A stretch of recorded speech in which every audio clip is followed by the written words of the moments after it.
ಕರುನಾಡಿನ ಎಲ್ಲ ಭೀಮ ಬಂಧುಗಳಿಗೆ ಜೈ ಭೀಮ್, ನಮೋ ಬುದ್ಧಾಯ. ನಾನು ನೀಲಮ್ಮ ಭೀಮಲ್ಲೆ, ಯಾದಗಿರಿ ಜಿಲ್ಲೆ. ಈ ಒಂದು ಕಾರ್ಯಕ್ರಮದ ಉದ್ದೇಶ ಏನು ಅಂತಂದರೆ, ಬೆಳಗಾವಿ ಜಿಲ್ಲೆ ಚಿಕ್ಕೋಡಿಯಲ್ಲಿರ್ತಕ್ಕಂಥ AVSS ಶಾಖಾ ಉದ್ಘಾಟನಾ ಕಾರ್ಯಕ್ರಮವನ್ನು ನಾವು ಹಮ್ಮಿಕೊಂಡಿದ್ದೇವೆ. AVSS ಅಂದರೆ ಅಂಬೇಡ್ಕರ್ ವಿವಿಧೋದ್ದೇಶ ಸಹಕಾರ ಸಂಘ ಅಂತಕ್ಕಂಥ ನಾವು ಬ್ಯಾಂಕನ್ನು ಏನು ಮಾಡ್ತಿದ್ವಿ, ನಾವು 29/3/2026 ಅದರ ಉದ್ಘಾಟನೆಗೊಳ್ಳಲಿದೆ. ಈ ಉದ್ಘಾಟನೆಗೆ ನಾಡಿನ ಪ್ರಜ್ಞಾವಂತರಾದಂಥ ಅಪ್ಪಾಜಿಯವರಾದಂಥ ಜ್ಞಾನಪ್ರಕಾಶ್ ಸ್ವಾಮೀಜಿಯವರು ಈ ಒಂದು ಬ್ಯಾಂಕಿನ ಗೌರವಾಧ್ಯಕ್ಷರು ಕೂಡ ಹೌದು, ಅವರು ಕೂಡ ಭಾಗವಹಿಸ್ತಾರೆ. ಹಾಗೆ ಬೆಳಗಾವಿ ಜಿಲ್ಲೆಯ ಜನಪ್ರತಿನಿಧಿಗಳು ಮತ್ತು ಎಲ್ಲರೂ ತನುಮನದಿಂದ ಆ ಒಂದು ಕಾರ್ಯಕ್ರಮದಲ್ಲಿ ಭಾಗಿಯಾಗ್ತಾರೆ.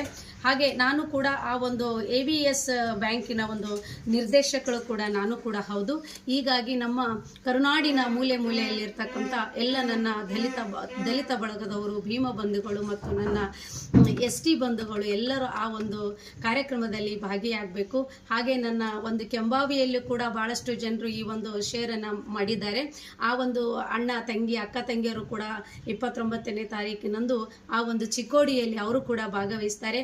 ಮುಂದಿನ ದಿನಮಾನಗಳಲ್ಲಿ ಚಿಕ್ಕೋಡಿಯಲ್ಲಿರ್ತಕ್ಕಂಥ AVSS ಏನು ಅಂಬೇಡ್ಕರ್ ವಿವಿಧೋದ್ದೇಶ ಸಹಕಾರ ಸಂಘ ಏನಿದೆಯಲ್ಲ, ಅದನ್ನು ನಾನು ಮುಂದಿನ ದಿನಮಾನಗಳಲ್ಲಿ ಯಾದಗಿರಿ ಜಿಲ್ಲೆಯಲ್ಲಿ ಶಾಖೆಯನ್ನು ತೆಗಿಬೇಕನ್ನುವಂಥ ಹಂಬಲದಿಂದ ನಾನು ಕೂಡ ಅಲ್ಲಿ ನಿರ್ದೇಶಕಳಾಗಿದ್ದೇನೆ.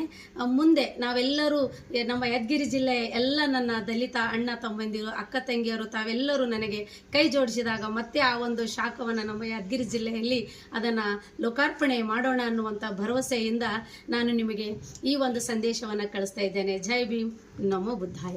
ವೀಕ್ಷಕರೇ, ನೀವು ಇನ್ನು ನಮ್ಮ ಜೀ ಕನ್ನಡ ಮೀಡಿಯಾ ಚಾನೆಲ್ಗೆ ಸಬ್ಸ್ಕ್ರೈಬ್ ಆಗಿಲ್ಲ ಅಂದ್ರೆ ಕೂಡಲೇ ಸಬ್ಸ್ಕ್ರೈಬ್ ಮಾಡಿ. ಇದಿಷ್ಟು ಈವರೆಗಿನ ಸುದ್ದಿ. ನಿರಂತರ ಸುದ್ದಿಗಳಿಗಾಗಿ ನೋಡ್ತಾ ಇರಿ ಜೀ ಕನ್ನಡ ಮೀಡಿಯಾ.